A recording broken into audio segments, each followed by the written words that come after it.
Hola Schooler, soy Pablo Moratinos, el profe de Marketing Online de 3 y media School. Estoy encantadísimo de estar aquí contigo y compartir este curso apasionante de Google Analytics 4, la última versión de la herramienta más utilizada del mundo en analítica web. ¡Vamos allá!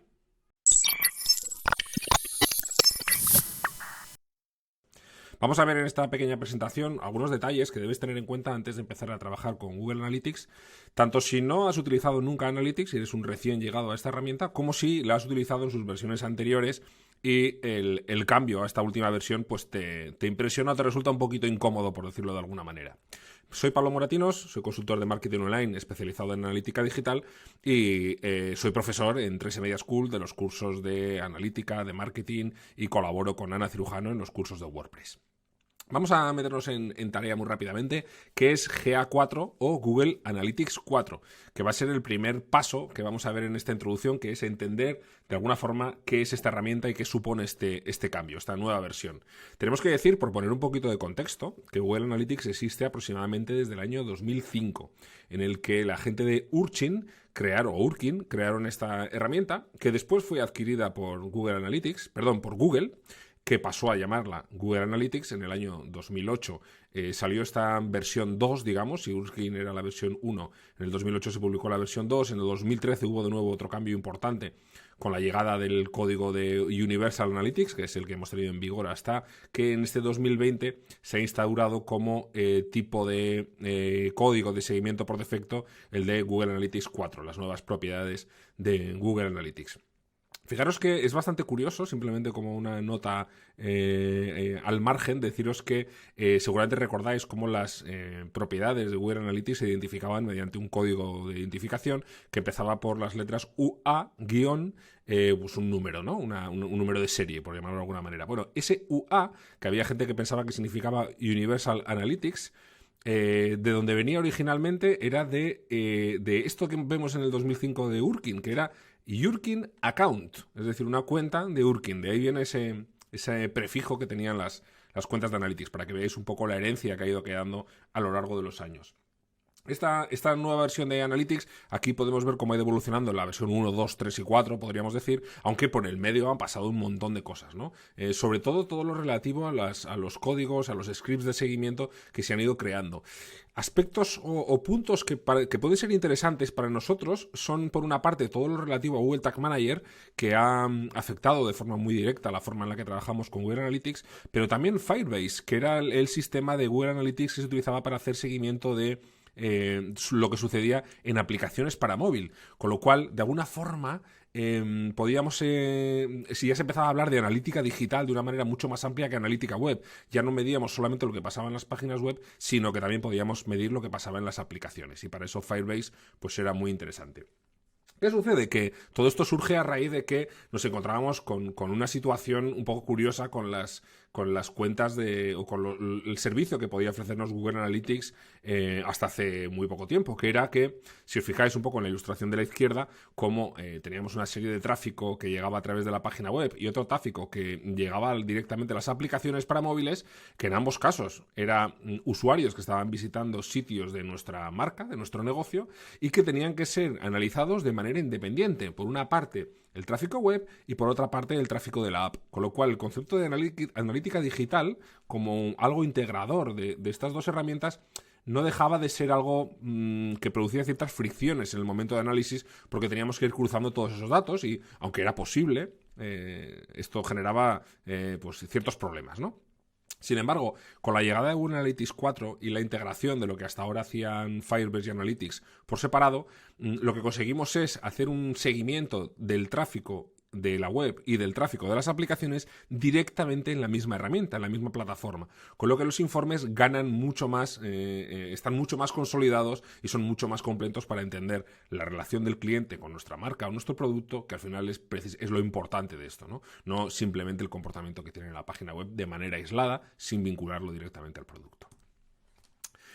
Esto ha cambiado un poco la forma en la que Google Analytics trabaja en la relación con nuestros sitios o con nuestras aplicaciones. Si veis arriba, en el ejemplo de Google Analytics 3, en realidad hasta la tercera versión ha funcionado de forma muy similar siempre. Lo que teníamos eran, digamos que hits, envíos de una señal de nuestro sitio al servicio de Google Analytics en dos formatos, fundamentalmente. Las páginas vistas. Cada vez que se producía un cambio de URL, se enviaba un hit de cambio de página o de carga de página, y los eventos personalizados, que se podrían crear alrededor de todas aquellas cosas a las que nosotros queríamos hacer un seguimiento particular, como podía ser un clic en un botón o una descarga de un archivo, un envío de un formulario, cosas de ese tipo.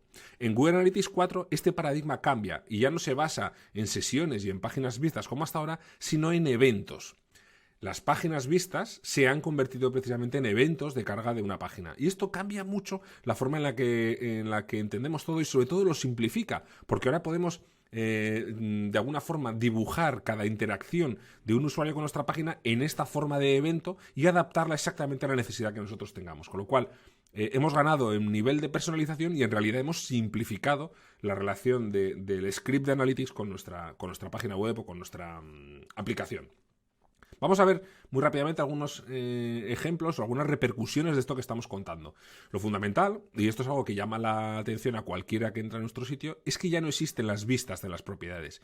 Esto era una herramienta súper interesante, la de las vistas que teníamos hasta ahora, en la que nosotros podíamos tener un sistema de analítica a medida para cada uno de los usuarios de los informes. Por ejemplo, en una gran empresa donde tenemos un departamento de marketing, otro fiscal y otro de contenidos, por ejemplo, de redactores, pues podríamos tener 3 vistas distintas y en cada una de ellas configurada los informes de una manera totalmente distinta que se adaptara a las necesidades de cada uno de esos departamentos. Bueno, pues estas vistas de propiedades ya no existen. Ahora en su lugar lo que tenemos son los flujos de datos, que son todos los flujos, todos los canales de datos que nos van llegando a nuestra marca, bien a través de la aplicación o de diferentes aplicaciones y diferentes páginas web. Ojo, porque aquí se abre una puerta impresionante a las mediciones multidominio.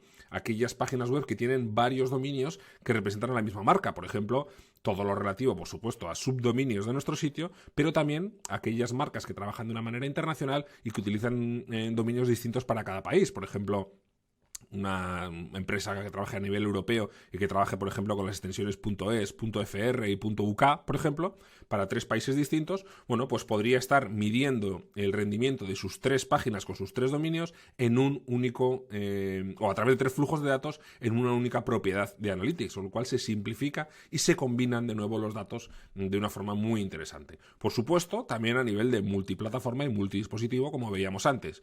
Todo lo que tiene que ver con el tráfico desde móviles, con el tráfico desde aplicaciones, cualquier elemento digital de nuestra marca, de nuestra empresa. Como decía, tendemos la estructura ahora mismo en las cuentas, pasa a ser cuentas, propiedad y visitas, a ser cuentas, propiedad y flujos de datos. Y algo interesante que está a la izquierda de esta estructura, que serían las organizaciones. Podríamos tener diferentes cuentas dentro de una misma organización, que esto es interesante también, particularmente para empresas que tienen muchísimas páginas web, con diferentes departamentos, multinacionales, o incluso para agencias, por ejemplo. Ahora ya no se miden las visitas o las sesiones de forma, digamos, como veíamos antes en cuanto a las páginas vistas y al inicio y final de una sesión, sino los eventos, el comportamiento que tiene el usuario en nuestro sitio, las interacciones que hace. Eso es lo que definen los hits, los eventos que se van a estar mandando a nuestro servicio de Analytics. Y por tanto, ya no hay objetivos cumplidos, sino que tenemos conversiones. Ya no vamos a tener una métrica definida como objetivo o incluso... más que una métrica, en este caso sería una dimensión, la dimensión objetivo, que podría tener diferentes objetivos que se podrían cumplir y a su vez una métrica con el número de objetivos que se cumplen, sino directamente conversiones. Y esto lo vamos a ver en próximas lecciones para que entendamos un poco exactamente qué quiere decir esta diferencia. Al no haber sesiones y al medirse todo en base a los eventos que hace nuestro usuario, ya no existe una métrica como la del rebote o la tasa de rebote, que era lo que más se utilizaba para medir la calidad o tener un indicador de la calidad de una página de destino, sino que ahora lo que se mide es justo la métrica contraria, que serían las sesiones con interacción. Hasta ahora, un usuario que llegaba a nuestra página y no hacía nada a nivel de interacción con el ratón, por decirlo de alguna manera, y se iba, eso se contabilizaba como un rebote. ¿Qué sucedía? Que esto generaba algunos conflictos a la hora de ser capaz de entender lo que estaba sucediendo en el sitio, porque una persona que pasaba en una página en concreto 5 minutos haciendo scroll, sin hacer clic en ningún lado, leyendo todo el contenido y yéndose, era entendido como un rebote, y esto suponía que era una experiencia de usuario mala, cuando alguien que ha pasado 5 minutos leyendo contenido seguro que ha encontrado interés, si no, no habría pasado tanto tiempo. Pero esto, al analizarse de manera directa como rebote, generaba un problema. Había que, de alguna forma, hackear un poquito el comportamiento de Analytics para que cuando un usuario hiciera scroll en un porcentaje importante del contenido de la página o pasara un tiempo determinado, se enviara un hit a Analytics que anulara el rebote y nos diera una interacción. Bueno, pues esto ya no hace falta hacerlo de esa manera explícita, sino que el propio Analytics lo entiende, ¿no? Analytics ya tiene ahora eventos que son 90% de scroll de una página, o podemos asociarlo también con un tiempo determinado de consumo en nuestro sitio. De esta manera se entiende mejor la experiencia de los usuarios en nuestra web. Hay gente que cuando está haciendo esta migración, en la próxima lección lo vamos a ver, de una cuenta convencional de Analytics a una cuenta de Google Analytics 4, cuando pasa de Universal Analytics a la nueva versión.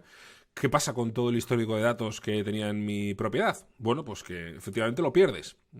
Perdemos toda la información, y en el momento de pasarnos a Google Analytics 4, lo que hacemos es empezar de cero. Y esto es un problema bastante grande.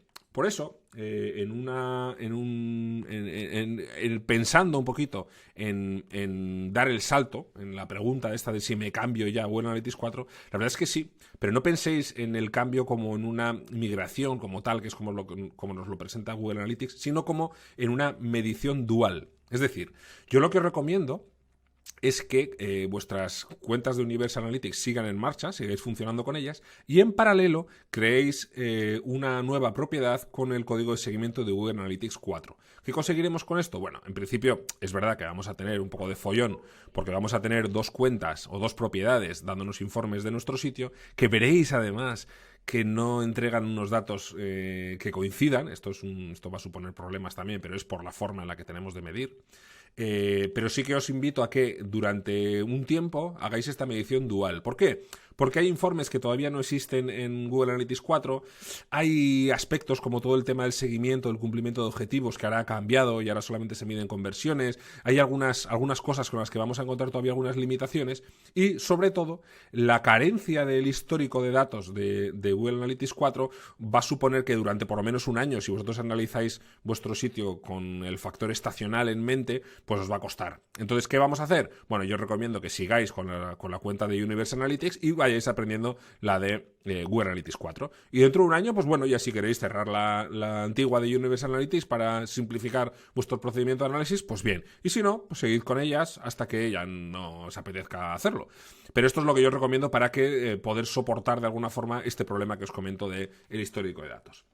Y con esto hemos terminado. Os invito a las próximas lecciones en las que vamos a profundizar mucho y vamos a entrar dentro de toda la estructura de Google Analytics 4 a fondo. Un saludo, hasta otra.